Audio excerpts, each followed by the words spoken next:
What's up, alien sausages, and welcome to another episode with me and Faye. Hi. Ferdy and Faye, Ferdy and Faye, Ferdy and Faye, Faye, Ferdy and Faye. It took so much to do a podcast here because Faye is... Don't say it. a fairy. There he goes again, using that fairy thing in a negative term. How dare you? I Well, set all of the nature spirits on you. Just you wait and see. well, then I'm gonna come with all my dolphins. The and dolphins? they're gonna Yeah, but trying to fuck you. don't you know me and the dolphins are like that? Well, then I'm gonna come with all of Moritz's puppies. But me and Moritz's puppies are like that. Well, then I don't know what to say anymore, okay? Are you happy now? Yeah, I'm very happy.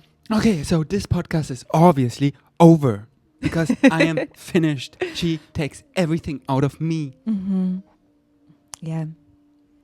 So, you gonna tell them about our little visit to Moritz's puppies yesterday or what? We have some big news. We have some big news. Mhm. We just came on here to tell you about yesterday where, so if you don't know, Moritz is our waterfall dog. She is just this really young dog that lives at the waterfall alone. And Faye was already feeding her for a while. Mm-hmm. And then this was the times when you go to the other side of the waterfall, Tansadet. And for me, it was still a mystery. Because for me, Kopangan is like a video game and you unlock things. And before you unlock them, they're like this big mystery. And once you've unlocked them, it's like unlocked. So it's like in your repertoire and it's so easy to go there. You'd be surprised how many levels there are to unlock on this really small island. Endless. But it's actually not that small. I mean, I would say it's pretty small. You can drive from one side to the other in about 20 minutes, 30 minutes or something like this. I'd say that's pretty small. it's more like 40 minutes to You 50 think? minutes. Yes. Because you drive like a grandma. Yes. You do. Because I am. And You also, are. there's just a lot to explore, you know? Because it's like, yes, there is not so much to do, but I love to explore like every rock, every tree. Every rock and tree and creature Yeah. has a life, has a spirit, Like has for a me, name. Tansadet, you know, it's like, it's not just a huge waterfall, or it is a huge waterfall, you It know? is, yeah. And I've maybe unlocked, even to this point, just 5%. So... Tansadet is actually a national park. It's one of the things I love most about Kopangan is they have this huge piece of national park that is totally protected and cannot have anything built on it, no matter what. So, yeah, no matter how many things get built on this island, this beautiful piece of national park will always stay intact. The majority will always be nature. This is Tansadet, and it has a big old waterfall running through it, and it's beautiful. Yeah, Did you know that they were trying to build an airport there? I know. They cleared some land and then Pachamama took care of herself. She was flexing her biceps and then these little ants were running. I mean, I don't know what happened, but it's like, yeah, it's protected. And sometimes I feel like we don't give Pachamama Kopangan enough credit that she can handle herself, you know? We're like, oh my God, what's happening to Kopangan? And then like, don't you worry. Well, it's like a lot of people say about the Earth in general, you know, we need to save the planet. It's like, actually, no, the planet, she's going to be fine. We need to save the humans because, yeah. We need to save ourselves. And then we need to shift save into ourselves. a reality We're where we like- get that reflected. Yeah, we're like an annoying infestation on this planet. So, now back to the story. Then, slowly but surely, I wanted to unlock Tansadet, the waterfall. So I was driving there myself. And then I found Moritz. And then I have never been to the waterfall, really. And It was your first time in Tansadet, not the first right? time. Like Brittany showed me yeah, one of time. course. But it was just like a quickie. And this was the first time I dropped in. And I brought food and able to stay there for a while. Like this was my intention to really explore. And then Moritz just kept following me and I gave her some of my food. Maybe this was the reason. But she really like, I love to create safety in my body, but like looking around a lot and going on this explorer hike. And I like stumbled across the temple and I went up and then all the way down to where you were at. And she followed me all the way, you know, She did. all the way. And then on this walk, I named her Moritz.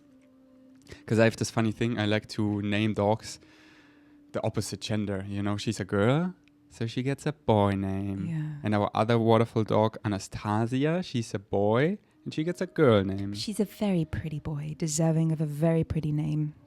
He's a very pretty boy. Yeah. It's actually my favorite. Anyway, so then I found you at your favorite spot, like synchronistically. I didn't even know your favorite spot. And I brought Moritz, and ever since then, we went to that waterfall a lot. This is like when we created kind of our own Vipassana, where we went almost every day for many hours into the night. And Moritz just came every time. Yeah. Every time. And we was like, is she pregnant? And she was pregnant. Yeah, because she was really out of breath. She was really out of breath and we were starting to get worried. And I said, okay, either she has tick disease or she's pregnant. And luckily, she was pregnant. It's not good if a dog has tick disease here. And yeah, now she has 6 beautiful babies. Which we supercharged because she came to us to the waterfall in these deep ceremonies and we touched her belly with our magical hands. And there were the puppies in it, you know? And now they came out. And oh my God, we love them so much. Yeah. They're so cute. And yesterday was my favorite because they're now having the perfect size where they can run and they can lick and bite and make cute noises. Oh, the noises. Oh my gosh, the so noises. You tell him. I just want these little noises recorded, you know? Maybe I bring the Zoom sometime and I just want these little like... No, you know, I like just want to live in a... And I want the smell. I want to fall asleep with the smell of puppy breath in my face. I want to fall asleep to the sounds. It's like, at one point, Freddie was looking over and he was just smiling. He was like, I've never seen you this happy. Yeah. Why don't you be so happy around me? I can make these noises. My love, you are a puppy. There you heard it yourself. He was like a puppy. I made it. But yeah, I think the secret is not to record it, but to live with them. Yeah. Imagine. Yeah, no, this would be beautiful. Oh God, it's my dream just to be surrounded by animals and puppies but have we even got to the part about Anastasia? You tell them. I tell them. Okay, so we arrived yesterday. We spent the whole day at home. Really nice, relaxed day. And we arrive at Tansadet. We decide to go see the puppies and we arrive and we see not only Moritz and the puppies, but another very good friend, Anastasia, who is normally living like right at the bottom of the waterfalls. I looked it up. It's 3 kilometers downhill from where Moritz lives. We had no idea that they were even friends, that they knew each other, but there Anastasia was. I don't know. It was like something out of a dream, like 2 worlds colliding. And yeah, we were on the lawn, in the grass, playing with the puppies. It was so beautiful. Yeah. How did it happen? I have many questions. No, I did it. I'm the genie, and I went into template reality, and I was changing some things. So that's why the manifestation of supercharging Anastasia and Moritz, our energies brought them together. It was all my plan all along. Yeah. Did any of you know that Faye is a genie? I found him tucked away in a little bottle. Please never ever put me in this bottle again. 100 years. 100 years. Seem like a million years in a shitty tiny bottle. So yeah. But anyways, these are the moments when you're like, whoa, you know, magic, miracles is real and is actually the norm. We're just like so in these limiting beliefs that we get those reflected, and then we're like, oh, we're getting limiting beliefs reflected and live in that reality, which we're transforming right now by transforming ourselves, our beliefs. And we get these miracles, this magic on a daily. And this was like a really special one because it was just like, it was sunset and our 2 favorite dogs merged. And like here, many dogs, they like don't like each other. They're like super territorial. And that Anastasia went there like 3 kilometers. And let me tell you, there are many dogs in between, like as an obstacle, because they're like, oh, this is my area. And I'm like, how did that happen? And then even another dog came, which we call now Wolfie, and they're all vibing, they're all friends. I loved this moment as well. This new dog arrived, and our telepathy is really on point nowadays. This new dog arrived, and I looked at this dog, like, what name are we going to give this dog? And in my head, I was like, Wolfie. He looks like a Wolfie. And Ferdy's like, I think it looks like Wolf. So, but we've gone with Wolfie now, right? Yeah. Yeah, Wolfie's much cuter than Wolf. Yeah. Our telepathy is really on point. No, Have you ever telepathy is really on experienced point it with nowadays. someone that strong? Not to this extent, no. It's pretty So pretty there wild. you have it. We are special.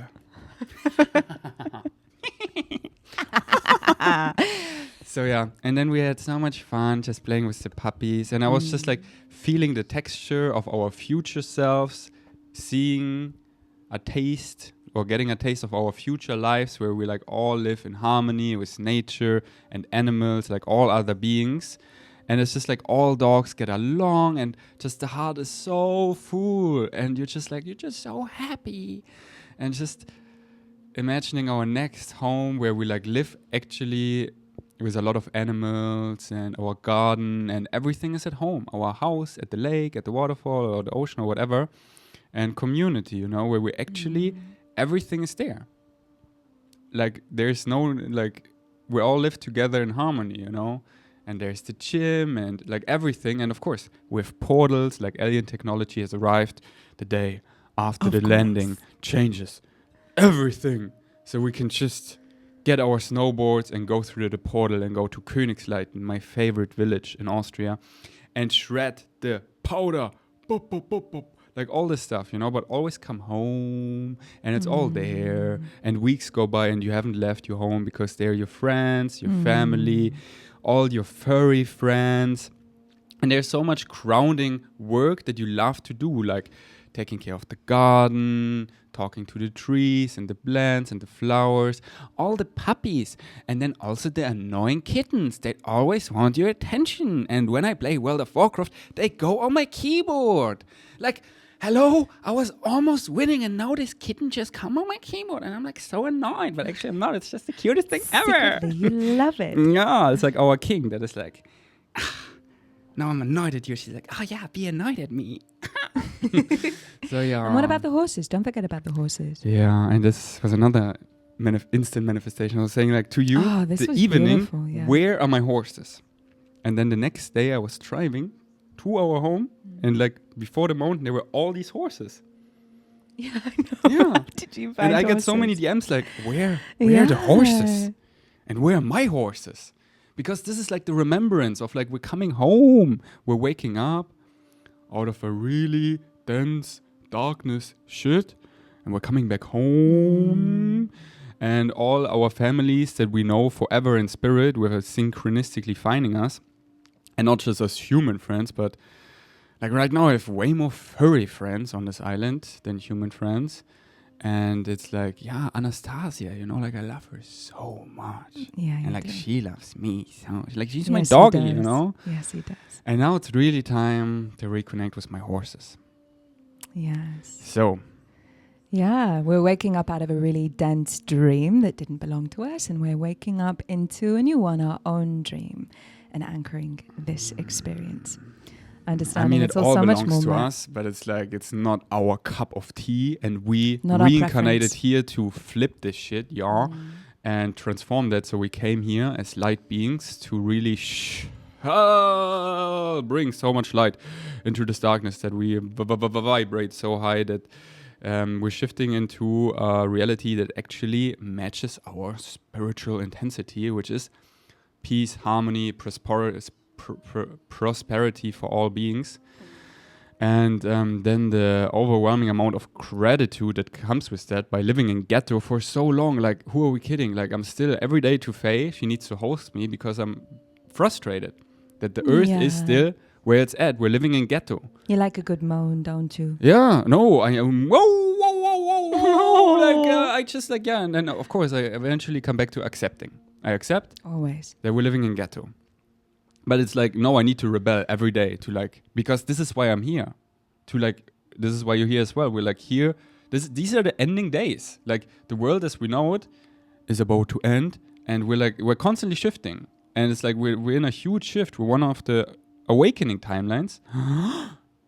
And so we gotta have this intensity of like, no, I don't just accept, I'm gonna rebel. And sure, then eventually I accept and like, but you know what I mean? It's like seeing what's wrong and speaking up for that and being the change you wish to see. Okay, I sound like a broken record here. Let's go back. We already told the story, right? What story? Of the puppies. Ah, yeah, we told this. Do you know what? I don't feel that it quite justifies how magical a moment it was. You know, it's like big deal. 2 dogs were meeting, but really it was like 2 worlds coming together. What is the meaning behind it? That's what I want to know. Like 2 separate pieces within uniting in the most beautiful way possible. It's, Anastasia would have had to go through a lot to get up to Moritz. There were a lot of dogs in the way. A lot of dogs, a lot of distance. It was a big journey, but he made it. And we had the most beautiful moment. It was so magical. Yeah. I think it's more that people feel it energetically, because these days I see energies more than anything. And the energies I perceived was just overwhelming amount of love. Like you were like the main center. You were like boom. You were like the mama bear. Wow, wow, wow. All the puppies collapsing into you, like wanting your love. All the bigger dogs coming to check on you. I was like the dolphin that just like, oh, what is he doing? And just like, you're the Pied Piper. Do you have this name in Germany? What does it mean? The Pied Piper, it's like this one that plays the flute. You did the story about Yeah. it. Yeah. What do you call this in German? You have a name for it? We call it the Pied Piper in English. I don't know.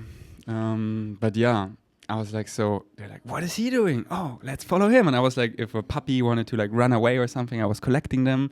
And just the vibration, it got so high, like so love, peaceful, playful.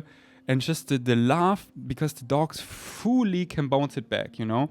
Like with other humans, it's often like, oh, I give them too much love, it's overwhelming them, they feel uncomfortable, or they simply just don't bounce it back in the same way. So I can only meet them where they are.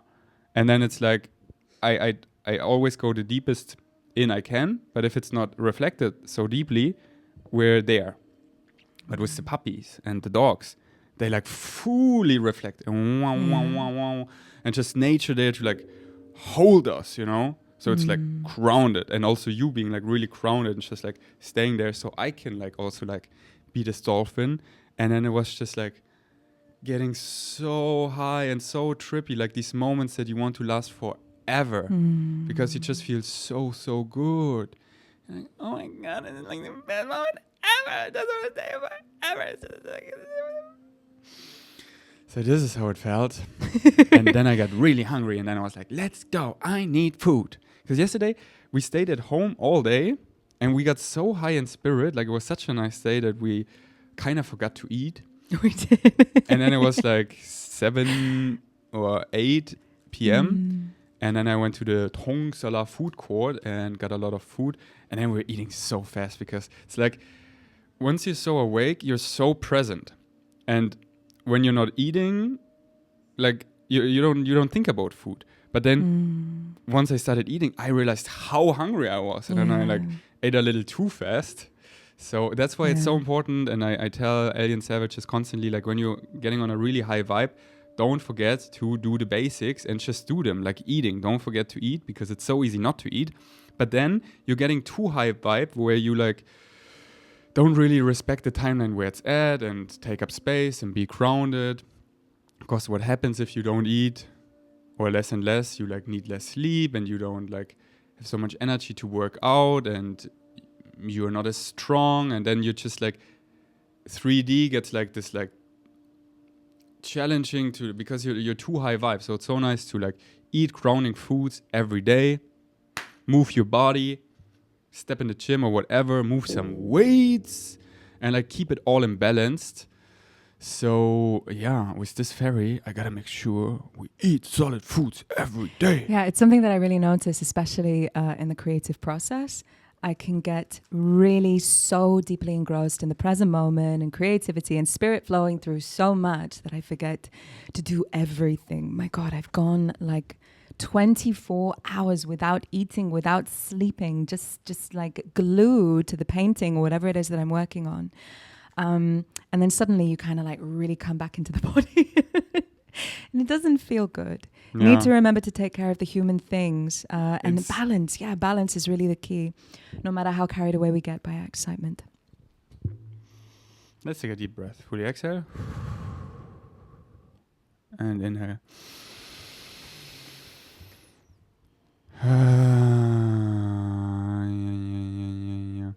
Yeah, it's like a little come down. That's why I also don't like to take drugs anymore. Like, many reasons. It's like I get too high vibe, and also I don't like the come down because it's not super nicely balanced. Like, for example, MDMA, it's just this artificial, and then I'm like, I cannot eat, and then like the next days my serotonin is lower, and this is the same if I'm like getting too hooked in spirit and not balancing out the timeline where it's at. I like eat too fast or too little then, and it's that's why it's so important to do the basics of like sleeping enough, eating solid food, exercising every day. Like just move your DNA. Like yesterday, I didn't felt so good physically, so I wasn't going to the gym. But I did yoga in the morning, and I did a solid handstand session, and then I have like this temple next to me that goes like uphill, and I walked up there, and just moved, and then like the puppies, like a lot of movement. So these things are so important, and Faye is actually really good at it. Like I wake up around like 10, and she already always kind of went for a run. I came in yesterday morning, he'd woken up, I'm like, right, I've been on a long run, played with some kids, played with some puppies, picked some fruits from the tree, I've cleaned the house, I've taken out the trash, I've got water, I've what else, meditated for a good half an hour.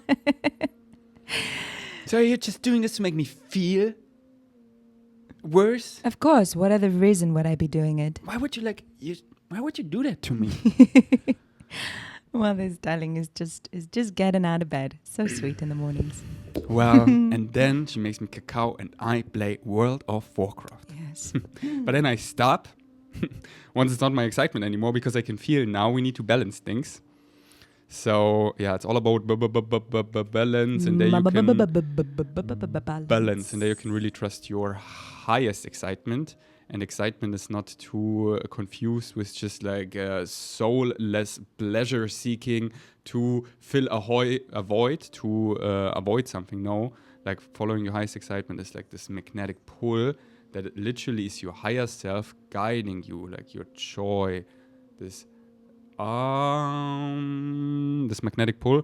So this you can really trust, and it always brings you in balance, that everything that's need to get done will get done in a day, and then when you're excited to go to bed, nothing else needed to get done. And if there's something important, synchronistically, it just comes in your life, so you cannot miss it, unless you have this weird belief where like, I'm afraid I will miss it. That's the only thing, like these weird fear-based beliefs.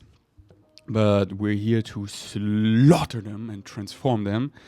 So yeah, a little Bashar talk over and out. I want that Faye talks more, because I talk so much. So what else shall we talk about? I feel like Faye is so full of medicine, and I feel like there's so many stories that would really be amazing in solo podcast, because here we're just like totally bouncing our energies back and forth. Yeah. But maybe already like give them a little taste of like all these stories that are inside of you, that like your past relationships. Like I don't know how much you want to open up now, but interesting. Yeah. We're going all straight on that. Yeah. You don't? To open up about that. Like Faye right now? went through a lot. Yeah. Wow. Yeah, I mean, there's been a lot. There's been a lot that's happened in my short 33 years. Definitely. So yeah, anyways, I feel like she doesn't want to talk about it now, but there's so much. It's a really deep, it's a deep subject to go into. It's a really deep, rich subject with lots of perspectives and lots of different ways of sharing it. And I don't feel to go into it right now. Yeah, I was just thinking like, what are the things that I already share so much, and like people really know me and my medicine, and now it's more hanging out if people like follow me. But you haven't shared much, like podcast wise, like talking your stories, and you just have these huge stories that like people like Joe Dispenza, he goes to all the podcasts and he has like the same story, and it's amazing, and you have like your story, and I just wanted to be heard and received, and but this is where I encourage you to, how you feel about doing your solo podcast soonish. Yeah, I feel good about it. Yeah? Yeah, this is definitely warming me up a little bit. Nice. Yeah. So, okay, then we talk about something else. Let's talk about cacao. I'm even wearing the colors of cacao today as well. So, if Yes, you don't everything lights up when we know, talk about cacao. cacao is a big subject in the spiritual community. So yeah, Faye makes really good cacao. Oh, thank you. So Faye and I rediscovered this cacao at Orion. It's like a healing space here in the soup of Sritanu. It's actually a really nice place to sit and hang out. It's like an overpriced restaurant. Most of the food lacks some love, doesn't taste really good. That's just a fact. But the location, the atmosphere is really nice, and they have some things on the menu that are really good. And we thought that the cacao is one of them, but it is just average. And here's why. You tell him. Because of the cashews inside. So they make an amazing cacao where you first like, it's so thick and you're like, oh my God. But then I have the inside information. I actually got the recipe. And it turns out it's mostly just cashews. Yes, it is. And then once you know that, it's just like, it kind of ruins it. Because cacao, I more want like this little like energy, heart activation. But then it's like, oh, it's just mostly cashews. And then it gets heavy after like half of the mug. Isn't it funny how it literally changes the experience of drinking it? It's Yeah. like you go from the first time I tried, I was like, well, this is the best cacao I've ever tried on the island. And I Yeah. drank just a little bit and it was so good. Yeah. And then the moment we find out that there's a lot of cashews in that Yeah. cacao, you know, suddenly I feel like I'm drinking a whole cup of liquid nuts. And it ruined the experience of it for me a little bit. But what would you say is the best cacao on the island, apart from mine, of course? No, we need to stay at Orion Cacao. We need to rant about it more. So I have a lot of feelings. You have a lot of feelings Yeah. about it. Tell me, my darling. Because I think even if you wouldn't know the recipe, you went there the next day again, that sooner or later you would just like quickly get sick of it. Yeah. Because do yourself a favor, try it for yourself. My fellow experience hunters, experience is the only thing that's actually real. So if you're in Kopangan, try the Orion Cacao. One time, it's amazing.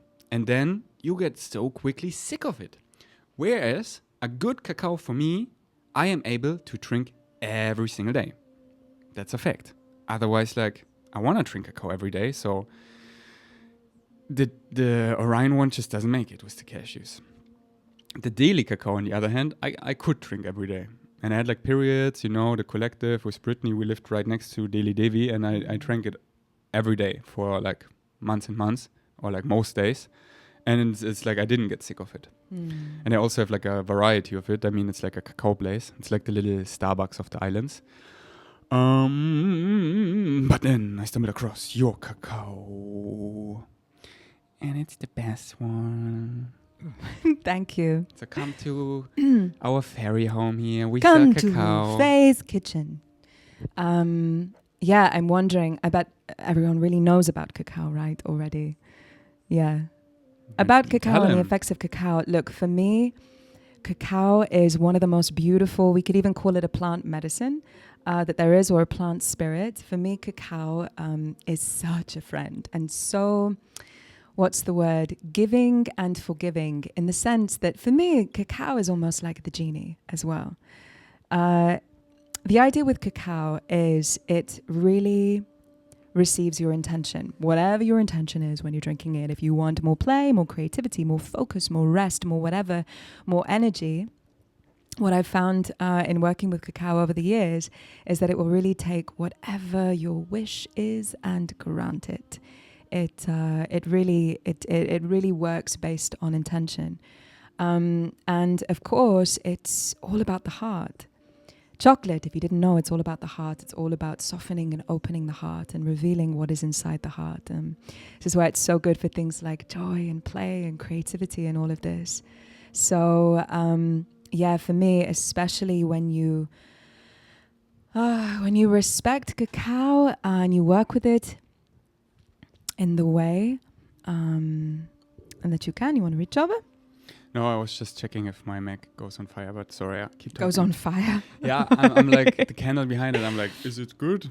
I need to play World of Warcraft later, so I'm kind of attached to my MacBook. God forbid. So yeah, sorry Then for you'd distracting be, you. Then you would be there. If you like, then you'd be there waiting for it, like the piano. Yeah, You would. Faye got crazy about waiting for her piano. Look, I have a new piano arriving soon. And if any of you play an instrument and you know what it is to have an instrument like that in your life that you play every single day, I haven't been able to really properly play a piano in a long time now. I think I'm actually going to cry when it arrives.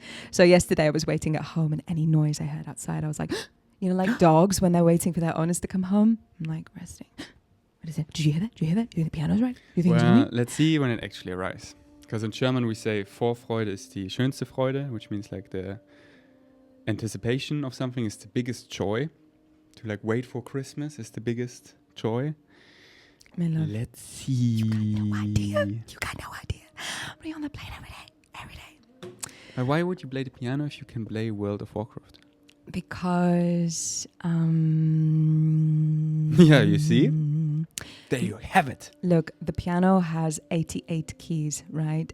Does And my key World of binding, Warcraft have 88 different way characters? More. I keybind, and you can then shift keybind everything again like twice. Like I use my E and R and F keybind twice with like shift control. So it's like double the keyboard. But then triple. And now I ordered a mouse, a gaming mouse. It's like so many more buttons. Such a nerd. I smash. Tell I'm me, a warrior. have you always been this much of a nerd? It's not a nerd. Yeah, I would say. I would say that I'm a creep. He's a weirdo. No, What the hell are you doing here? Well, I don't know. I think I'm in the wrong timeline. You don't belong Yeah. here. Put me back home. Story of your life, right? Yeah.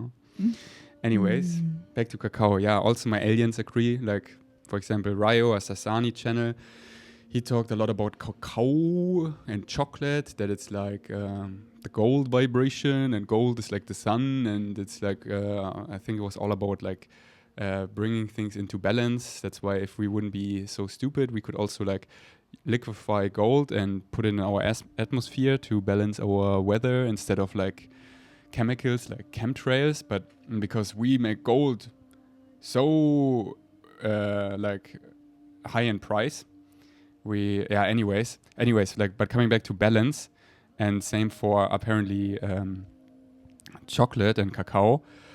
And I also find that cacao is like so neutral, like again balance, where what you said, like with the intention that it's like a shapeshifter. Whereas for me, coffee, I love coffee, and also my instant coffee powder, it's like it's in my system, it's go time. I have coffee energy inside of me. I gotta use it for something, and it feels a little uncomfortable. Like if I would just do nothing right now, it's like a little anxiety. But if I go to the gym, I'm like extra bomb. But it's not, I cannot really shapeshift it into, I put this instant coffee powder now in my heart and it's making me extra no, it doesn't make me soft. No. So yeah, but it's all like, at the end, it's all permission slips. But yeah, it's, I have the same experience. So yeah, cacao is great, but she's talking about the ceremonial cacao. Like, I call my coffee I make in the morning a cacao coffee, but it's not really a cacao. I just use like cacao powder. A spoon of cacao powder. But Faye's talking about ceremonial cacao, actually like these chunks. And then you also have to like prepare it like on the stove. So you like put a lot of your energy in already by making it. And this already does a lot of the trick by putting in the love and the intention of making it. And that's why Faye's cacaos are so good, because she puts in so much love, right? Oh, the love. So, yeah. Besides yesterday, she let it burn a little because we had a little argument. Would you even call it an argument? No. We were just saying this morning, we're like, do you think we're ever going to have an actual argument? Like do you think we're like an actual fight? We haven't had an actual fight yet. Yeah. Of course, we have heated discussions and triggers come up, but we're both actually very good, I would say, at handling that in a way that's really conducive to growth. We're like, when are we going to have like an actual toxic fight? And I was asking you, do you think we're ever gonna have one? And you were like, yes. I was like, of course we will at some point. was it like how? Like we're just at this level where like we'll know each other 3 months or something. 3 or 4 months, something like this. Yeah. And it's not like we're trying not to like. No, we're like. Really, how deep can we go and what else is there, and playing devil's advocate, it's like we're kind of like the most triggering ever, but it's just like there isn't so much that triggers us anymore, because again, what is a trigger? If something triggers you, it's something that you haven't integrated yet. There's something, I discovered something right now about myself that I didn't know, and there's something about to die. That's why my ego is like, I'm trigger. And then you look, and we just came so far that there are so many things we talk about. Our past versions would be triggered as fuck. Look, I would disagree. Here we go. Let's go into our first ever argument. Dun, dun, dun. I would disagree. Look, we get triggered. Of course we get triggered. And of course it's infinite and it's endless, and the growth spiral is infinite. This is the beauty of it. There's always deeper ways to come home and deeper levels and deeper levels. It's a beautiful journey. Do you know what I mean? But for me, I can speak for myself. The difference is it's handling the trigger and the space around it being much bigger. So before, when I thought that I was this big, when a trigger would come up, I would be consumed by it. And really identify with it. I think this is like the term. I would identify with it, and this would normally lead to toxic arguments and disagreements and finger pointing and not understanding. And it's not that the triggers don't happen anymore. It's that I didn't say we don't get triggered anymore. That's not what I said. Okay. No. You said we don't get triggered as much anymore because more is integrated. I wanted to go on this like big rant and tell everyone what a trigger actually is, because it's so important, especially now in the timeline. Sorry, my love, did I interrupt you? Go ahead. No, I just like, I would have like talked forever, but I like, of course we get triggered, but like it's not like triggered or not triggered. It's like everything on a spectrum. And this super triggered where you become a crazy person and don't hear the other person anymore and are not able to like regulate yourself and own your trigger. All these things we like really learn. So we like on the spectrum of the trigger of getting triggered, it's so mild that we can really handle it and don't have any of these like so far, any of these like nasty fights where we're like raising our voices and which is like, like we had moments where on the spectrum we were pretty triggered, and then because we know how to handle it, we were like, let's diffuse, is that the word? The energy. And we take space, because we know like in each other's energy fields we wouldn't get behind the trigger easily or at all. So we just know to like spend the evening in our own places or so. But yeah, anyways, you keep talking. But it's just like, I feel like you fully agree. Like this word disagree is so like, I disagree, but it's like, no, of course I mean the same thing like you do. Yes. It's like, I disagree, you know? It's like... Sorry. No, but you know, keep talking. I don't know what I was saying. So yeah, the word is not identifying with it. I feel that the more you really rest into your sovereign nature and you rest into who you are, it becomes easier to become less identified with the things that you are not, right? These things that trigger something inside of us because they're wanting to be looked at, they're not in resonance, and they're wanting to be let go of. So this is what, in my journey anyway, what I would feel the difference is that space of me has become much bigger, so I become less identified with these triggers that would be super overwhelming and would cause me to point fingers and cause me to go into these spaces that would be like a lot more toxic and a lot more unproductive. It's all because of you and I. And you start to speak in totalisman, where you're like, you never and always. Yeah, there's like black and white, right? Seeing things in black and white. But it's like you get to a point where you have died too many times, where it just gets better. And these major ego deaths are already like dead. It's dead. Because in the past, it's like this usually like, because a big part of you gets exposed, that's about to die. Yes. And it wants to fight. Like your negative ego, this part wants to like rebel because it's exposed and it's about to be handed over to the soul. So it wants to fight for it. And if you trigger it, if you expose it, something I could integrate, then like the negative ego comes out and fights and but over the years we both had like such a journey of growth where we really became so much our future selves and integrated most of our negative ego and transformed our fear-based beliefs that at this point there isn't so much anymore. It's just these like minor things.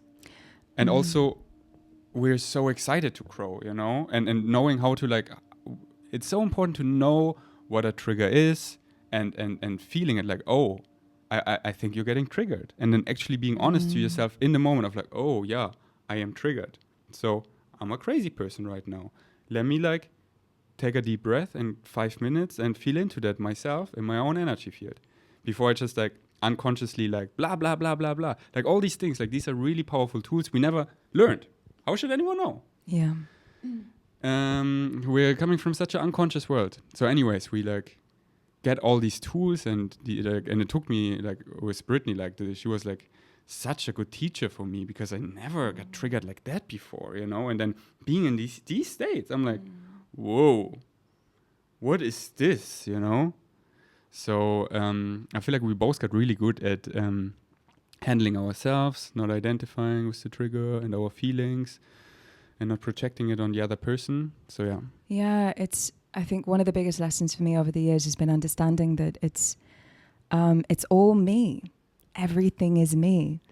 Absolutely everything is me. Mm-hmm. Whatever's coming into my reality, especially what is triggering me, it's highlighting something within me that I'm not accepting and that I'm not seeing, and that isn't integrated. So, going through a lot of situations where it would have been incredibly easy to say that's not me at all. And over the years, learning that the more that I accept this and I receive it as the gift and the signal that it is, I don't really know how to word it. That's when we can grow from it. Facts.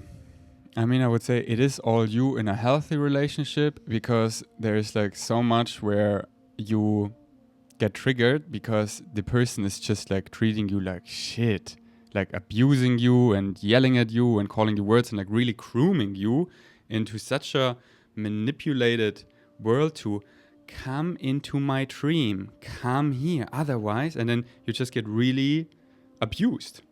And this is not okay.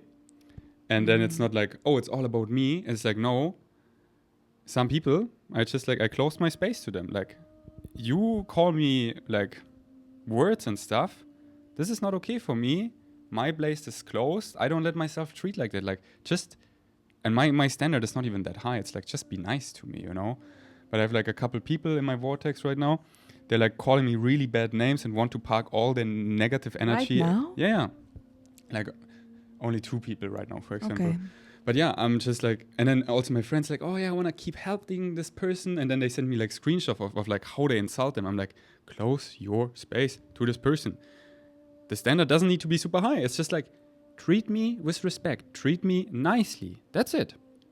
And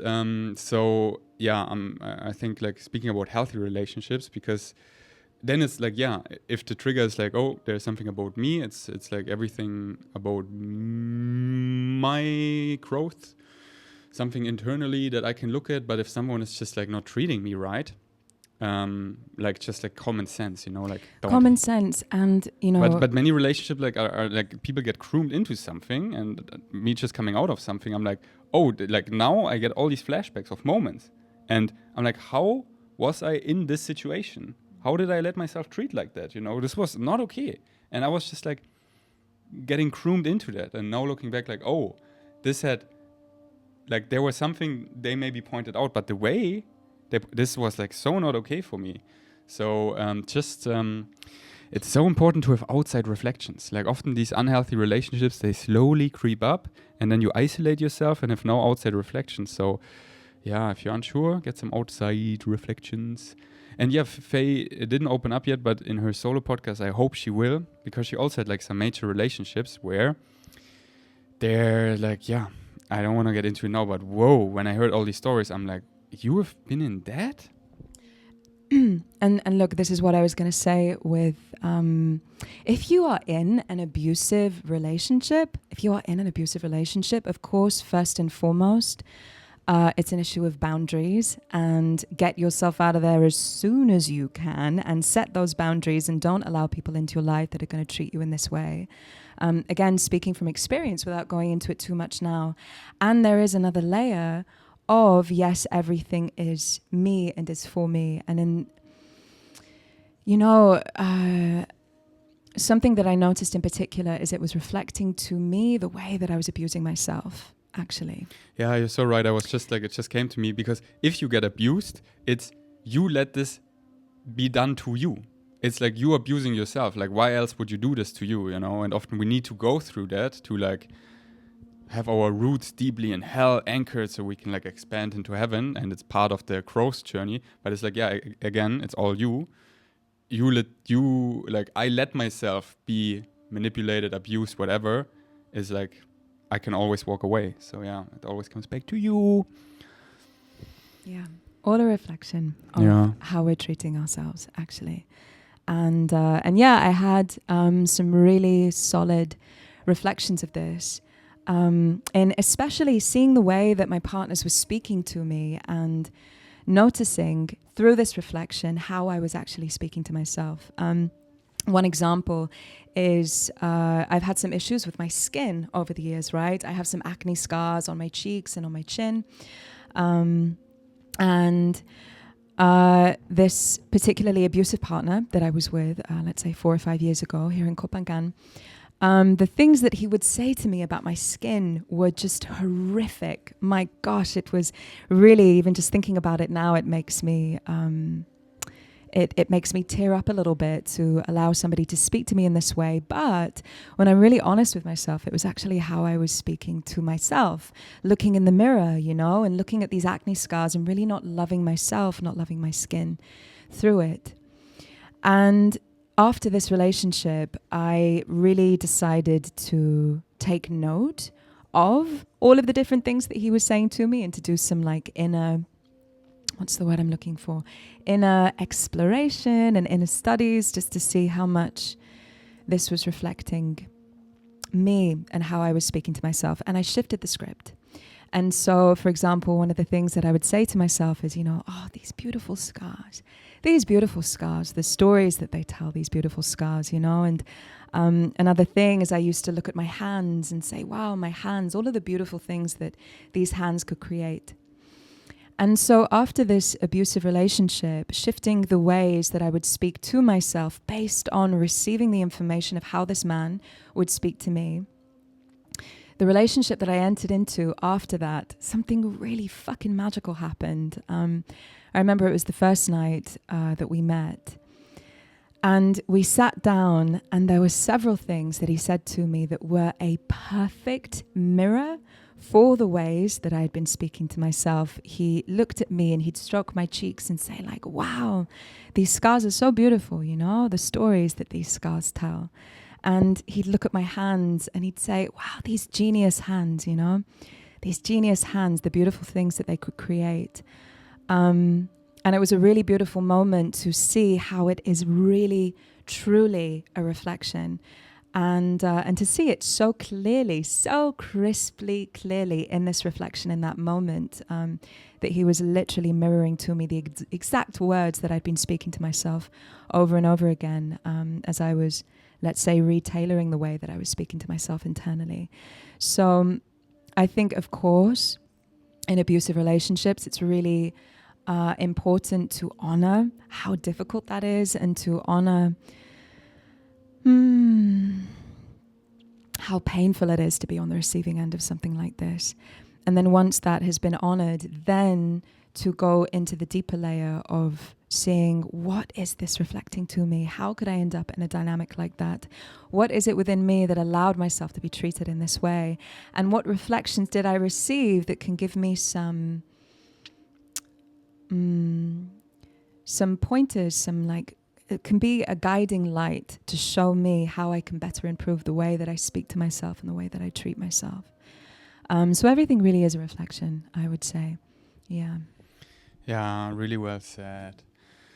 Everything is you. Everything is me, And is for me. That's where it's challenging when I see here on the island, for example, and know a couple examples of people that are right now in really toxic relationships. And there's really nothing you can do about it because they need this soul lesson right now for whatever reasons. And I can relate, like I've also been there. And then even if I would talk to her, like there's this one woman, like she's young, she's like 28 or something. She's such a light, like shining so bright, and hasn't experienced the darkness yet. And this was this guy that is like almost 40 and is like full of darkness and so manipulative and I'm just like, is she alright? Like, oh, she now fully gets this darkness experience. And this is like a little chapter they both need. And even if I would somehow pull her out of that, she would attract right the next person because she needs it on her soul growth to, become a more integrated, more person in depth. Like we need to like anchor deep into this world, understand this world. Otherwise, we're just these shallow lights. So it's just hard for me to like, because I love them so much and like, are they all right? You know, like. Seeing another girl recently and she had like some bruises. I'm like, is she treated well? Like, and then especially these ones where they enter a loop. You know, like we get these like karmic relationships, twin flame relationships, like these different energies that we need to grow. And like me and Brittany, this was like needed. And 1.5 years, I feel like we both pulled the strings when it was done. And I could easily see the timeline where we would loop for 4 years of trying to get back together. And it's exciting. It's like, what a role play. But it's like, what is actually my highest excitement is to grow. I love growing. And then I have like these friends that entered like a karmic or twin flame dynamic or whatever. And they got the growth in like a year or two. And then they are looping for 8 years or something. And then I have outgrown them so much that I'm not friends with them anymore because it's like, bro, I grew so much and you like decided to loop and that's great. But it's like, I want to be friends with you. And now the vibrational difference is just too big that you're just still this little boy.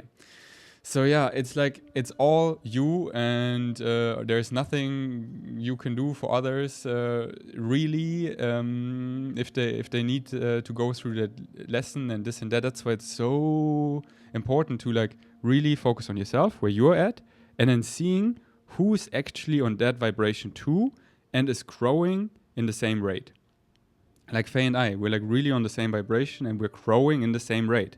It's not like next week you have outgrown me because I decided, and I could feel this many times in our relationship that, oh, if I don't catch up now, she's gone. And I decided like the highest road to catch up. So because, does it make sense? It does make sense. Yeah. Yeah. It's all an inside job, of course, we already know. But it's an inside job. But it's so nice to let people kindly know when they're in something really unhealthy. Like I have some friends and I wrote them a really nice bulletproof text where I didn't talk shit about this person. I was like, hey, I feel like this dynamic is not healthy. And not to say anything bad about him, just... And then what happened, this person like blocked me because it's true and she can feel it and she gets so triggered. And I feel like slowly maybe she's realizing, maybe not, but at least I feel good because I told her. Because when I got out of this dream with my ex, I was like, to many of my friends, like, why didn't you tell me? And we're like, we did, subtly. I'm like, but it was too subtle, you know? Yeah, and what I would say is even if whoever it is that's in this toxic dynamic won't listen to you, and it's very likely that they won't, and they won't do anything about it, even saying something plants a seed. Yeah. And you don't know what is going to happen with that seed and where it's going to go. And yeah, speaking from experience, I can also say this. So Even if it doesn't seem to have any immediate effect and it seems hopeless, trust me, it will land somewhere, even at the deepest parts of their subconscious, and something there will grow, some level of awareness that they wouldn't have had otherwise. So trust in that. Yeah, so planting seeds so important, but I don't recommend to try to like pull them out of them, because then it comes back to you, like, why are you doing this? You know, it's like you trying to control the, like, let it go, but plant the seeds. This is like an example. Julian Zietlow, you know, the guy that attacked me on the beach. And there he actually like really pulled me out. And it was not easy to listen, because I was so triggered, because it also came with like him threatening to kill me and beating me, you know. So like it was like not like a nice sit down, like, hey, I'm concerned about you, you know. But at least he told me straight, and Brittany recorded it, so I could listen to it many times. And I was like, whoa, what he's saying. Like, I started looking at it more, and I was like, oh, snapping out of this weird dream I've entered more and more. So I'm really thankful for him, you know. Of course, I wish, and this is what I wish, that a friend would just do it in a nicer way and just plant the seeds, then let it go. Because otherwise you're trying to like, yeah, what are you doing? You try to control, and it's like, no, they need their lessons. But if you care about them, it's so nice to plant the seeds, like, hey, look, these are my feelings, now that you know. Yeah, for me personally, I was in, let's say, like a physically unsafe situation. And the one girl that planted a seed for me, she said, look, this is what I see. It's not right. And I have a place for you to sleep tonight. If you need a place to sleep, if you need a place to be safe, if you need a place to get away, unconditionally, I'm going to offer you this place to come when you need it. And this was incredible. I didn't take it. But just knowing that that was there, and again, the seed that she was planted was really incredible, and it wasn't forceful. It wasn't really trying to get me to see, because this is also would have been hopeless, but this very sweet, unconditional offer, I think, was really valuable. And wow, I'm so grateful to her every day for that. Yeah, also often when I feel like people are in not healthy relationships, and let's say like a bunch of women I know here on the island, when I see them, and it's often just like these brief encounters, I'm like, should I point this out now? But we're not really dropped in or anything. I don't think it's received. I'm going to show her a really healthy interaction with a healthy masculine. Because I think this also helps a lot. Yeah, this is because beautiful. Then she can like, oh, wow, this is how it can be. And then you have like the contrast of like, wow, actually this also helped me a lot when I had like these moments where I'm like, oh, this person just treated me really nicely. This woman was just so loving to me, you know, like, wow, oh my God, I can be treated lovingly. Wow. So yeah, love is always the answer. But yeah, you want to say something? No. Because this sparked me yesterday on a scooter. You like really said it well, that entering someone's dream. A dream, another word for someone's belief structure, fear-based beliefs. And like you said it about your ex-partner, and then like many, like my ex-relationship, like Brittany, she came to me that it's like before I was in her dream, I wasn't attracted to her, you know? I wasn't like attracted to her. I was like, oh wow, there is a lot, but more like friends, you know? I wasn't like, wow, I'm in love with her, I'm like physically super attracted. But then when I came into her dream, into her belief structure, oh wow, oh my God, she's like, wow, you know? And then this is the thing, like, hey, stay awake. One moment, you're like entering a weird dream and it can last for 2 years. And you're like, wait, where did I go? Because other people, everyone lives in their own reality, like their own belief structure. And before you're like awake, where you're like, pull your head above the water and like really freed yourself from all these fear-based beliefs and reclaimed your sovereign nature and just like operate on the universal truth, like structure of reality. And this took me a while. Until there, you do a lot of weird side quests of like, I enter his belief more and this, like we all enter societal beliefs more. This is the matrix, and it's full of fear and limiting beliefs, blah.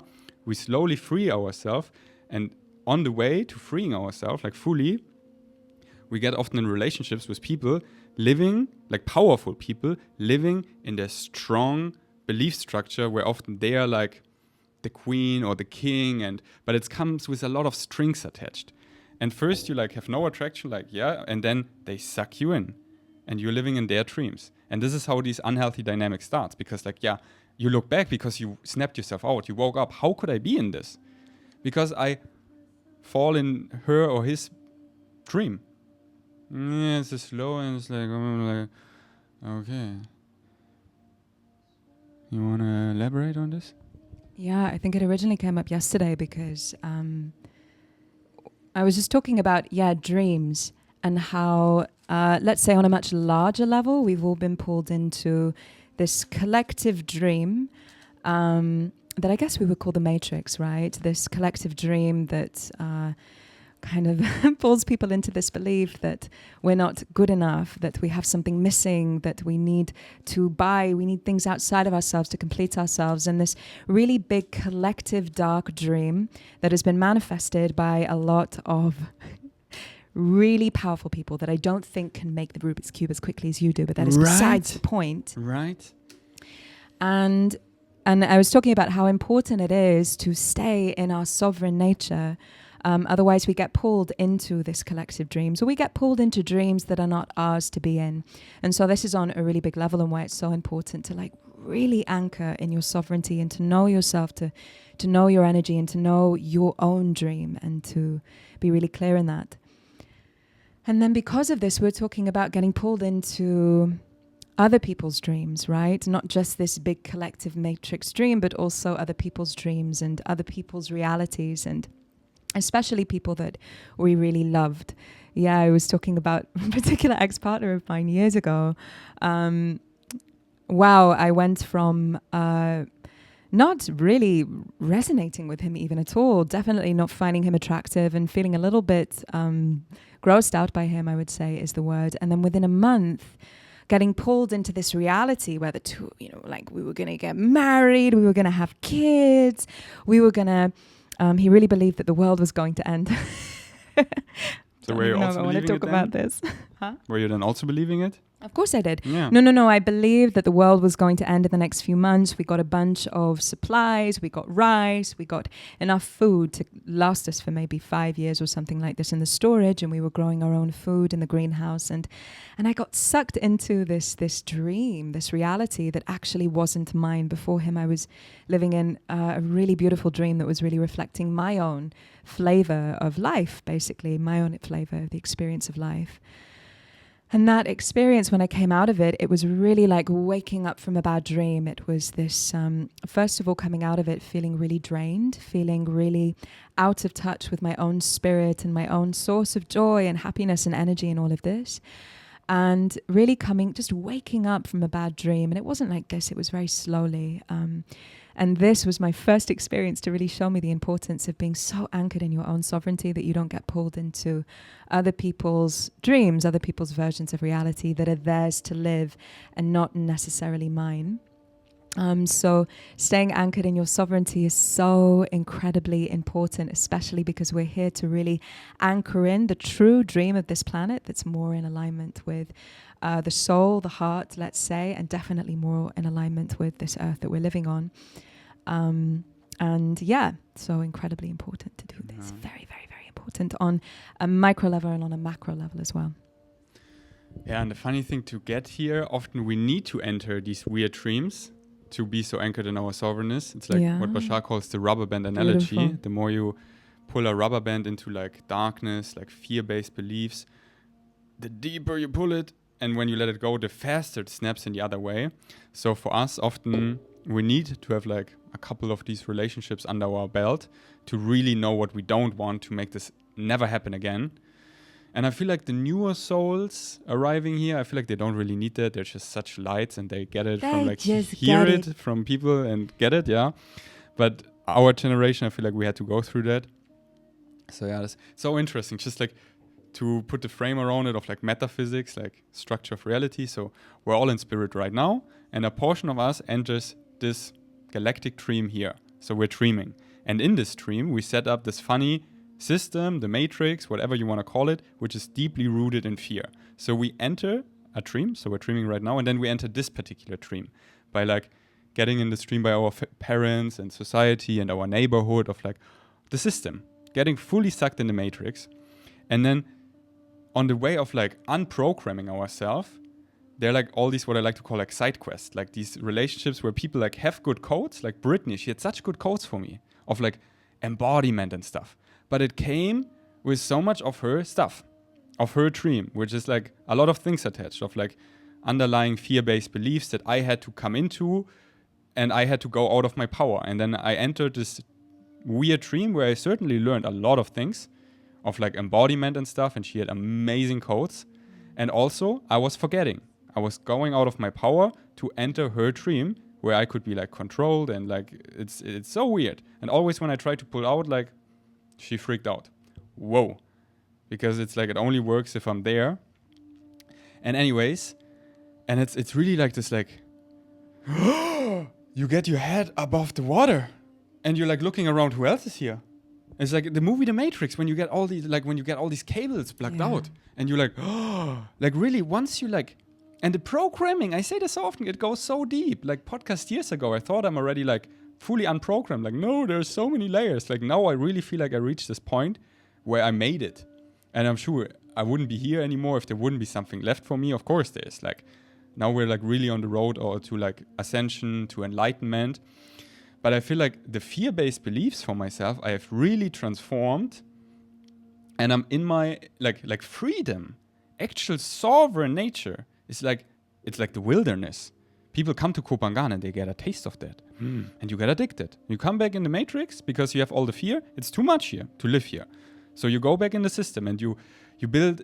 It's a cage. You're like in prison. You're like in a zoo, and you start building your zoo cage nicely. You make like a golden cage.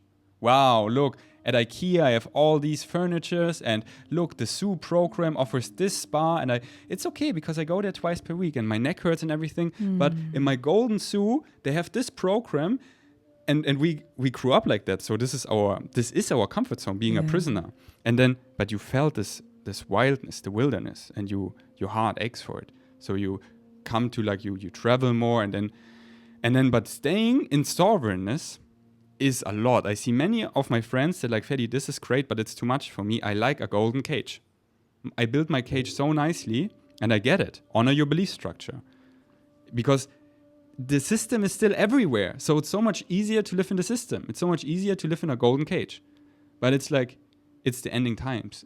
The system is really about to burn. We're really transforming our whole society based on fear-based beliefs. These weird people running our system actually getting like exposed, and we're like transforming the whole system, reclaiming our power, entering a dream where we're all above the water in our sovereign nature, no more fear-based beliefs. So fear only works if you believe it. You give your power away. You give it to government, you give it to religion, you give it to politicians. Here's my power. It only works if they only have power if you give them your power. It's so weird. And if you reclaim it, they have no power whatsoever. Power to the people, building a new society based on the fabric of existence, which is unconditional love, where like we don't need this weird shit of fear and then creating the illusion of power. I can control you now and manipulate you, so I feel powerful. I feel like whatever. So weird. Thank you, but no thank you. Did you feel this? Did I put the metaphysics around it accurately? Do you think people could follow me? Because this was a lot to hold. But this was just like in a nutshell, brah. If you cannot follow me, then I don't know. Get out of here. Get out of here. Take some ayahuasca. Take some ayahuasca. Because on ayahuasca, you feel full, like if you have a overall powerful experience, you feel this sovereignness I'm talking about. Take ayahuasca if you feel called to take ayahuasca. And this sovereignness, to handle it, many people run away. They're so afraid to be themselves. They're so afraid to actually be in their power. It's a lot in this world. Because we all want to belong, but like, it sucks to be a prisoner. So, watch The Matrix. It's a documentary, but don't get it twisted. We're all the chosen ones. Calm down. It's not just you. It's not just Neo. We're all the chosen ones. We're all singing each other home. But yeah, it's a great metaphor, The Matrix, the first one. of like waking up to the system, that it's all beliefs. Like once Neo started to believe in himself, he was fighting the agents, and then he could fight them because he was believing in himself. You know, before he was believing, he couldn't fight them, so they were always running. But then he started to really believe, and you cannot fake it. Like, this is where like it's a lot of work to unprogram ourselves. It's like these baby steps, because we need lived experience in our bodies. That I do social media for over a decade, you know? Like, you know how much fear and like step by step. So yeah. Yeah. Okay. It's 1:11 on the clock. Wow. Yeah. Should we end it? Yes. Was it too ranty? What? What I just all talked about? No, it was beautiful. Yeah. Beautifully said. Yeah. I'm like, Fuck yeah. Should we talk more about us? Like, people that follow me already know this all. I'm always at the end of the podcast, I'm like, you know, I love to reflect on the podcast, my thoughts. So give us feedback, because what I feel like, it's so nice if Faye and I just come here regularly, and just whatever is alive, we just transmit it, and that's it. Right? Right. Okay, let's pull a card. So you don't think it was too ranty? No, my darling, it wasn't too ranty. I feel like I talked so much. These podcasts I love that you talk, you know? The card for today is, if you're watching visually, creativity. Creativity. Go take a frequency inside of your being and pull it out into something that you can touch with your hands, something that you can sing with your mouth, something that you can move with your body. Creativity. And don't get it twisted. I feel like some people still like, oh, creativity. But all of what I just said, this is the code. Creativity is your ticket out. You want to wake up? Fuck yeah, it is. Be creative. No one tells me. You want to know yourself? Yeah. Be creative. No one is like, Ferdi, do a podcast like in the Matrix or anything. Everything tries to like put you into chains. But if you start, like this was my ticket out. I started next to like school and military and university doing my social media. Despite anyone telling me that, even like people telling me off it, like family and like friends, or like all their fear, you know. And I was just like, I was doing it. And this like, and then I got the reflections of like, you know, also like money and all the stuff. So, and like waking up. Creativity is your way out. Follow your highest excitement. Study the formula from Bashar. This is really in the structure of reality, how to remember who you are. Yeah. Take action on your excitement moment to moment. So yeah. Yeah, creativity, it's a way of bringing something that is not known yet into the world, bringing something inside of you that isn't yet tangible and bringing it out into the world in a way that you can look at it and fucking see who you are.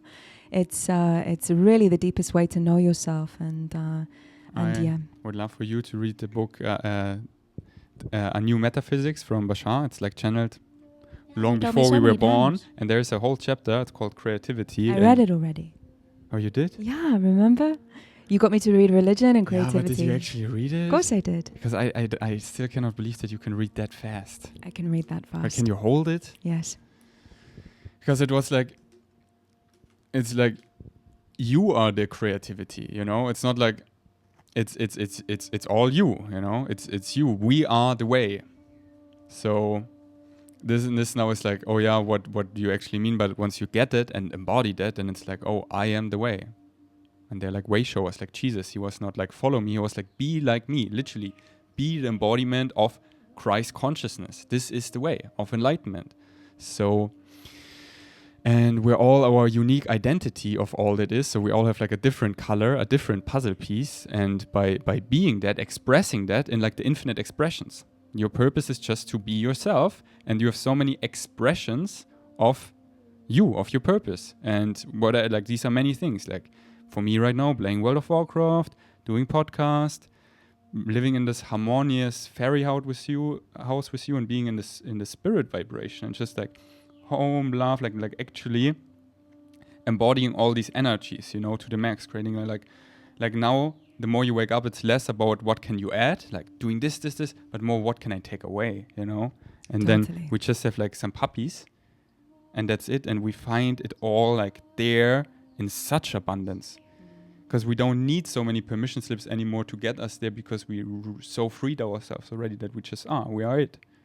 So, and that's why we're like, yeah, do the work, because then we can play. Because if you haven't done the work, if you're like full of fear and programming, then it's just like it's always in the way and it's not fun. It doesn't feel good, you know? So it's like free yourself, remember who you are, and let's all play with the puppies.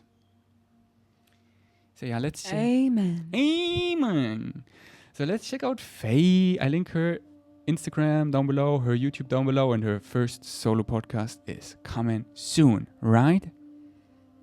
To a computer screen near you, yes. What? To a computer screen near you, to a phone screen near you. That's what they say in England. To a cinema near you. What does it mean? They say when they advertise movies, or obviously not in Germany, to a cinema near you. Yes. Yeah. Hopefully one good change is that Ireland is no more built up, that finally there will be eventually a movie theater here, you know? No. You don't like them? No. Why? I don't mind, but I just don't want more things to come to this island, you know? I don't want taxis, these Grab things. I don't want Ubers. I don't want cinemas. I don't want shopping malls. I don't want this. I don't want that. I want... We just want nature and puppies and dolphins. Okay, thanks for listening. Until next time. So, apparently this podcast isn't over. Dum, dum, dum.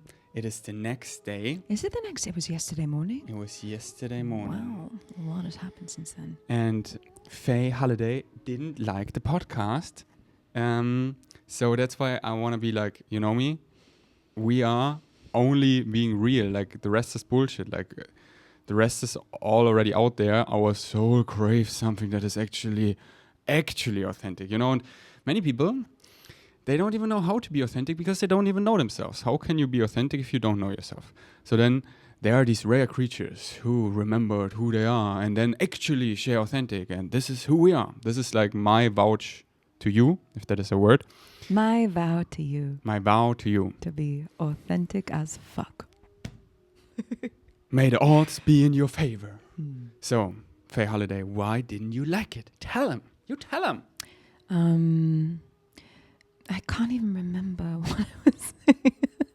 Should I help your grandma? Yes, help memory? out a little grandma. Should I help you? Help out a little grandma. So, why didn't I like the podcast? We're like, my heart closed more progressively, and at the end, I know it's horrible to say, but I just wanted it to be done. And okay. Yeah. I was pushing myself because we do it every week, but I didn't feel like it, and I want to be heart open and things like that. Well done, darling. That was an amazing Faye impression. I can do it all day. Okay, yeah. So I woke up yesterday morning, I went on a morning run and I did my thing, and I felt like shit. I wanted to lie down. My body felt exhausted, and I pushed. Yeah, I pushed to do the podcast because I just wanted to do it, you know, and pushed past any resistance and was wondering maybe my body was just having some resistance. And because of this, I felt like I was squeezing a little bit, you know, like it wasn't an overflow. This is what I was saying. It wasn't an overflow. I felt like it was squeezing it out of me. And yeah, and I didn't speak it as we were doing the podcast, which was also a really beautiful lesson, to speak it and bring it to the table, and that will help to clear it. Yeah, and because of this, I felt like the frequency wasn't as pure as it could be. It wasn't as good as it could be. So we finished the podcast and I turned to him and I went, I didn't like it. And then immediately I turned the podcast back on. I was like, you tell him. But then I think you were a little shut down.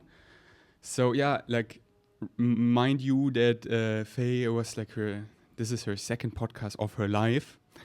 And if you haven't done social media and podcasts, it like takes a while to get in the groove, and I sometimes forget because I've been doing it for so long that it's one thing to learn this all offline, like in real life, like authentic relating, communication, that you speak up in the moment. If something doesn't feel good in your body, something didn't land right, something triggers you, you speak it up. You like, if you drop into something with someone real, you like allow each other unfiltered access into your brain and into your heart. And once you like accomplish that, it's a whole nother thing to learn that on social media, like in the podcast realm. Yeah.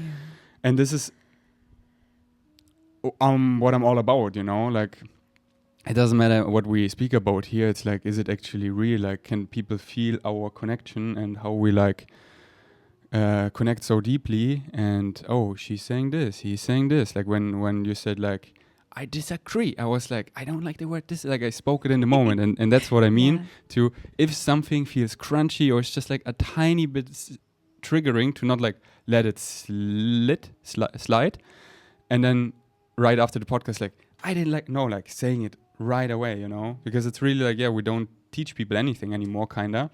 It's just like we are walking examples, just bringing up frequency in the purest way possible, and it's more juicy for people. Like, how are they interacting with each other, you know? Are they actually whoa. Yeah. So but yeah, you know, so everyone calm down, Faye's new to this. And I was sharing, like showing her this podcast. I'm like, even if you don't like, you were just amazing. Like this podcast, you were probably watching, most of you, and you're like, this was amazing. I took a lot out of it. I love her vibration. Wow. Oh my God. She is fabulous. I know. So, and this was her on a bad day. Now get ready for her on a good day. Can you even imagine? Her light is too bright. That's why I self shut her down, because you cannot handle it. Yeah. So. Yeah, I think that's what it was, you know? Like, I felt like a part of me was lying. I think this is what it feels like. Like a part of me was lying, and that doesn't feel nice to put that out. So yeah. And you know, I could feel it, but just subtle, because you're just overall so amazing. I could feel you feeling it. Yeah. And that's why I think in the podcast towards the end I was like, how do you feel about it? Yeah, I did it. Exactly. You did, because I was like, so now is the time to bring it out, and then you didn't. I didn't. I was just like, just get it. Just like turn up the camera. And then I'm all about like, no, like let's just put it out. And because otherwise you get in this weird perfection vibration of censoring yourself and only putting like a certain image of you out. But no, this was what it was. And we speak about it. And then people are like, oh, wow, this also happens to me. And I didn't put it out, but I encourage everyone to put it out and add more to it at the end, explaining yourself why you didn't like it or whatever, you know, instead of this like, you know? Yeah. Instead of trying to portray yourself in a like, I'm perfect and I've got all my shit together. Yeah. And like many people like, Faye, in this podcast, I loved it, but I don't agree with everything. I'm like, yeah, I don't agree with everything I'm saying. Like this version of me 2 weeks ago, I'm not that anymore. But this was me in the moment. And I upload that frequently. Like, yeah, sometimes I rewatch my podcast. I'm like, yeah, I could have said it so much better. But guess what? You can always say it's so much better. And then at the end, you don't say anything. And you just like deprive people of their gift. Like I get a bunch of DMs of this like teaser of our podcast, and they were like, wow, I loved the first minute. I would so love to continue watching, you know?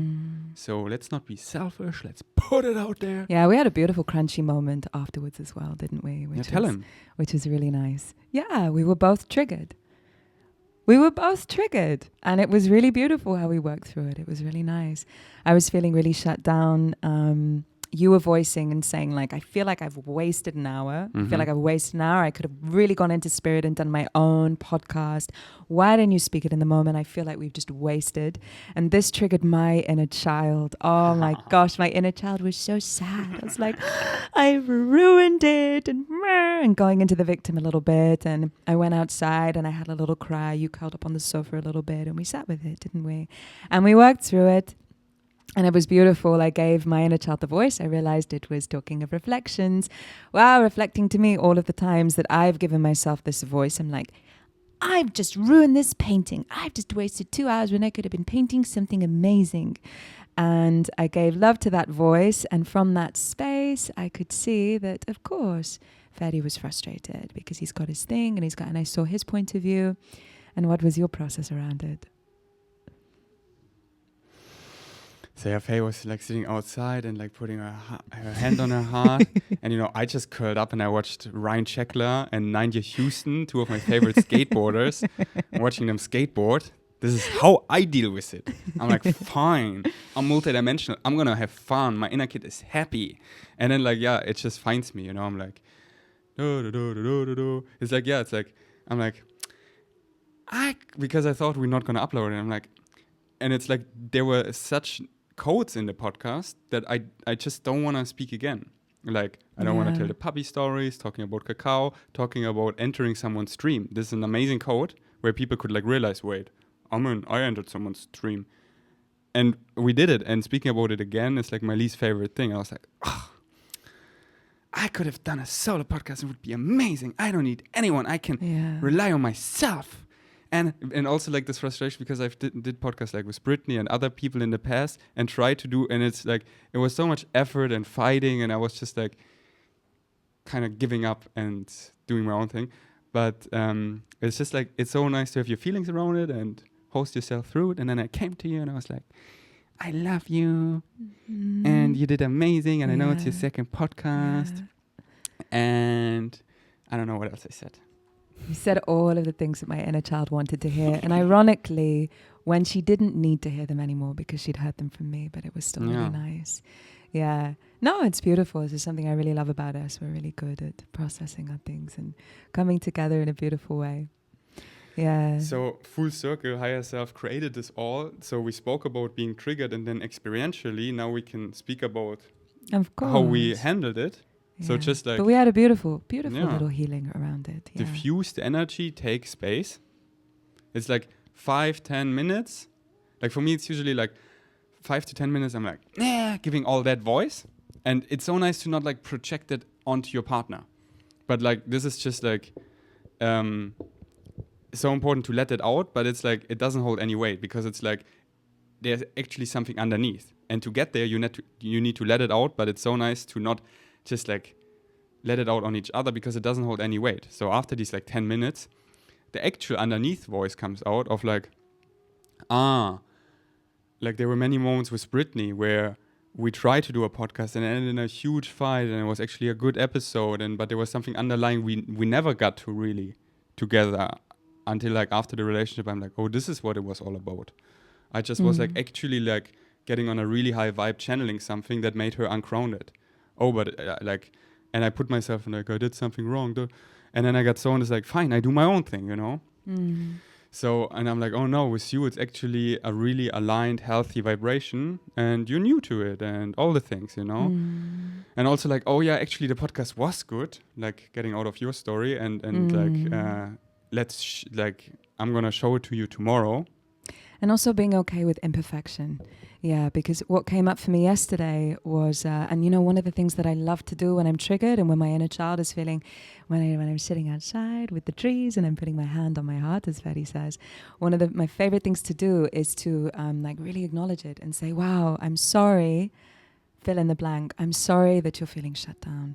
I'm sorry that it wasn't perfect. I'm sorry that you feel like you didn't do it right. I'm sorry. And even just by saying these words, you'll be so surprised at just how much it diffuses and allows you to kind of move out of this triggered state.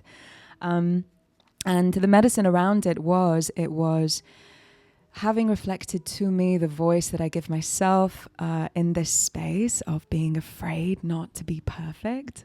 So, of course, putting out this podcast that is totally imperfect is also the perfect medicine for judgment around imperfection.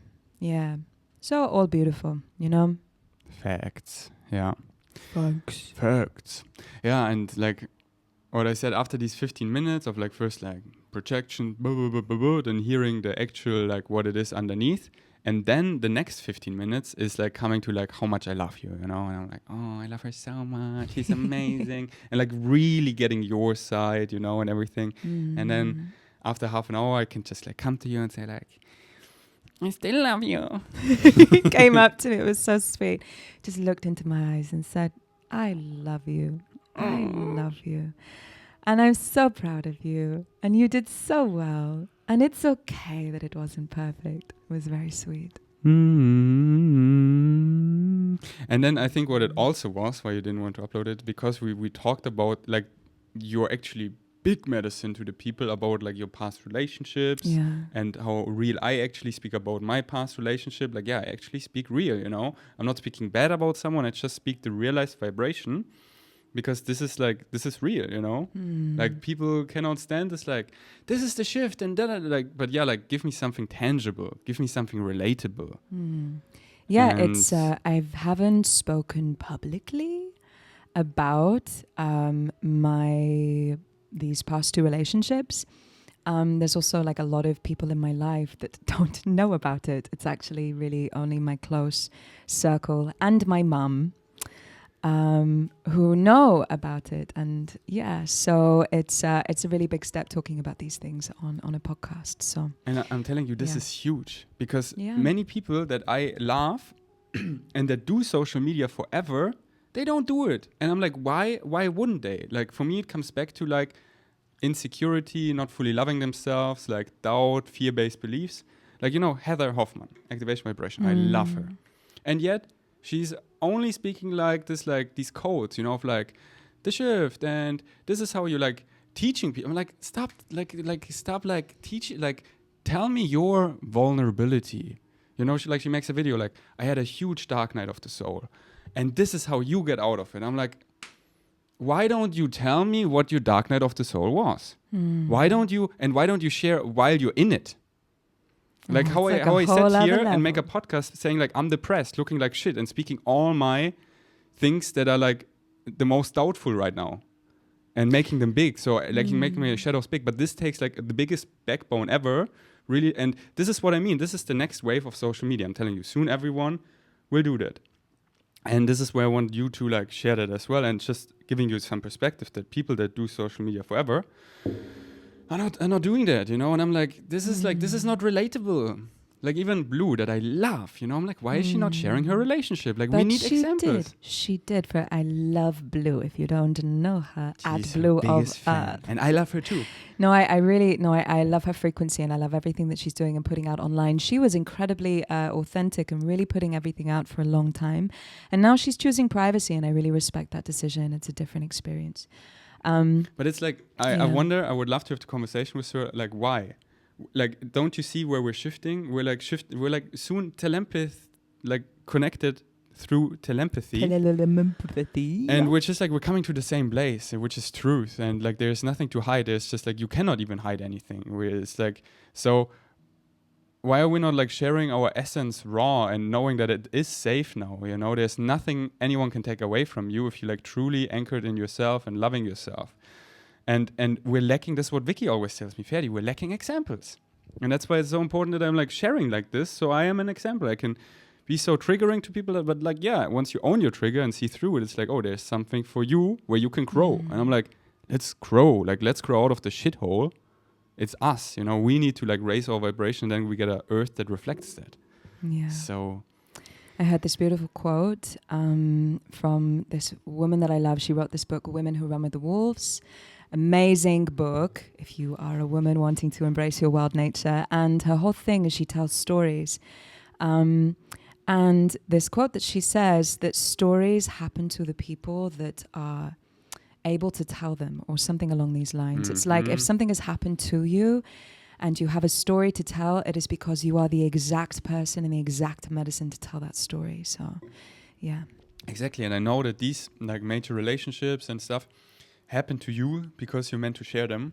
But this takes balls. But this it's takes scary balls. as fuck. Yeah, but I'm here to like, why do you think the universe gave you me?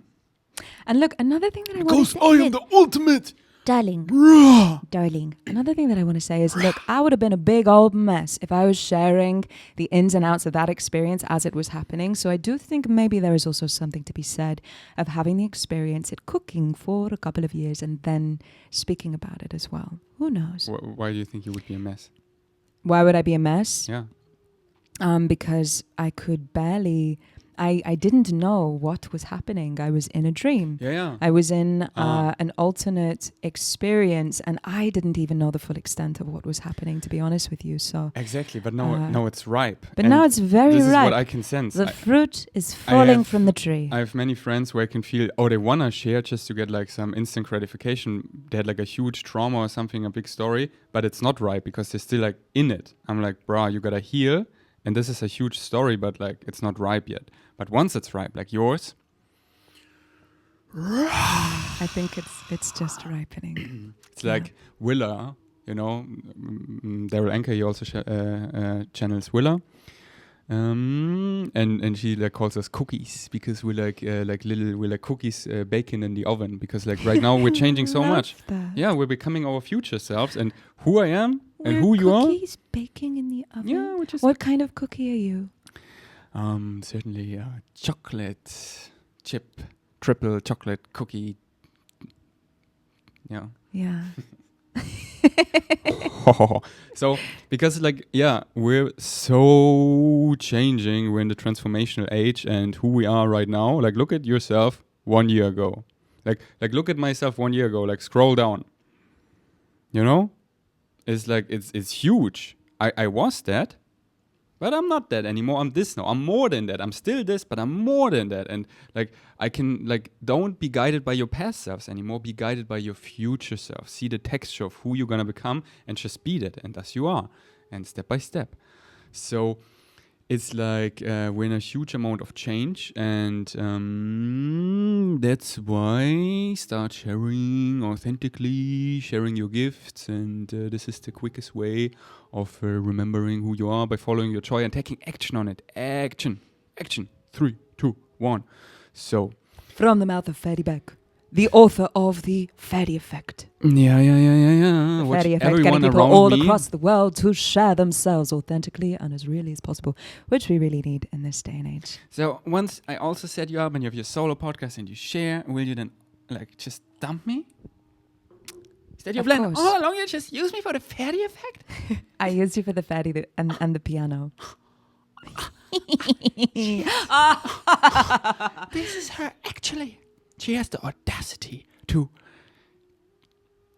My little heart? Oh. I love you. I love you too. Okay, so Faye is about to do his podcast now. Got nice and warmed up for it. Let's see. Because now I have coffee. Like, it's like I have a love-hate relationship to coffee, you know? Because it's like, it's in my body now. And it feels a little uncomfortable. But it's like good for like, But I don't know. I'm like, I should go to the gym. But I'm not feeling 100%. It's like, and someone yesterday sent me a DM like, hey, I quit coffee for 2 months and it feels amazing. I'm like, is this a sign? But I've quit coffee so many times for like months and months. Yeah. But I always came back. How did you do it? Help me. Because look, I didn't have a choice. I had to quit coffee. Why? Because it was sending my nervous system into like a complete freak out. I love coffee. I love the taste of it. I love the smell of it. I especially love a really milky coffee, you know, done right by a good barista, like an old cappuccino. I love it. But every time I would drink a coffee, even a decaf coffee, my whole system would shut down. I'd be shaking. I would have anxiety all day, and it would take a really long time for me to come back around. So... that is why my body said no. I couldn't do it. I'm feeling the same. Yeah?